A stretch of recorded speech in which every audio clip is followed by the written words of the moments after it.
মৃত্যু এমন একটি সত্য যেখান থেকে কেউই পালাতে পারবে না। কিন্তু কখনো কি ভেবে দেখেছেন মরার সময় মানুষের সাথে আসলে কি ঘটে? আজকের এই ভিডিওতে আমরা জানব কুরআন ও হাদিসের আলোকে সেই বাস্তবতা। ১. মৃত্যুর সময় নির্ধারিত। ইসলামে বলা হয়েছে প্রতিটি মানুষের মৃত্যুর সময় আগে থেকেই নির্ধারিত। যখন সেই সময় চলে আসে এক মুহূর্তও আগে পরে হয় না। শুনুন, যখন তাদের নির্ধারিত সময় এসে যায় তখন তারা এক মুহূর্তও দেরি করতে পারে না। সূরা আরাফ ৩৪। ২.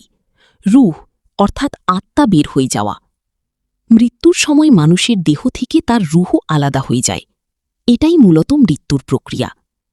ভালো মানুষের জন্য এই সময়টা সহজ হয়, আর খারাপ কাজের মানুষের জন্য কঠিন হয়ে থাকে। এটা ইসলামিক শিক্ষায় উল্লেখ আছে। ৩. ফিরিশতাদের আগমন। হাদিসে বলা হয়েছে মৃত্যুর সময় ফিরিশতারা আসেন। তারা মানুষের আমল অনুযায়ী আচরণ করেন।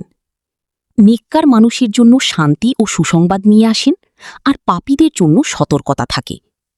৪. দুনিয়ার সাথে সম্পর্ক শেষ। মৃত্যুর পর মানুষ আর এই দুনিয়ায় ফিরে আসতে পারে না। তার সব কাজ শেষ হয়ে যায়। তখন শুধু ৩টি জিনিস চলতে থাকে: সৎ সন্তান যে দোয়া করে, উপকারী জ্ঞান, সাদকায়ে জারিয়া অর্থাৎ চলমান দান।